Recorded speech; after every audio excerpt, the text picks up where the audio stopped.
লাচ্ছা সেমাই কি আসলেই মুঘলদের খাবার?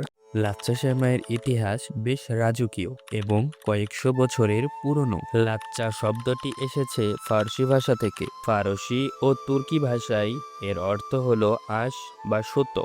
ময়দার কাইকে টেনে টেনে সুতোর মতো চিকন করা হয় বলেই এর নাম হয়েছে লাচ্চা। ইতিহাসবিদদের মতে লাচ্চা সেমাইয়ের আদি জন্ম মধ্যপ্রাচ্যে, বর্তমান তুরস্ক বা ইরান অঞ্চলে। অটোমান সাম্রাজ্যের সময় থেকে এ ধরনের মিষ্টান্ন তৈরির প্রচলন ছিল। সেখান থেকেই বণিক ও পর্যটকদের মাধ্যমে এটি মধ্য এশিয়ায় ছড়িয়ে পড়ে। ভারতীয় উপমহাদেশে লাচ্ছা সেমাইয়ের প্রবেশ ঘটে মোগল আমলে। মোগল সম্রাটরা পারস্যের রন্ধনশৈলী খুব পছন্দ করতেন।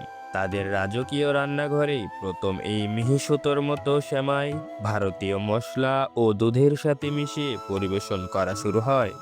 বিশেষ করে ভারতের লখনৌ শহরকে লাচ্ছা সেমাইয়ের ঐতিহ্যের প্রধান কেন্দ্র হিসেবে ধরা হয়। বাংলাদেশের প্রেক্ষাপটে লাচ্ছা সেমাইয়ের ইতিহাস পুরান ঢাকার সাথে ওতপ্রোতভাবে জড়িত। মোগলদের হাত ধরে আসা এই খাবারটি ঢাকার বনেদি পরিবারগুলোতে ঈদের প্রধান আকর্ষণ হয়ে দাঁড়ায়। ভিডিওটি ভালো লাগলে অবশ্যই সাবস্ক্রাইব করবেন।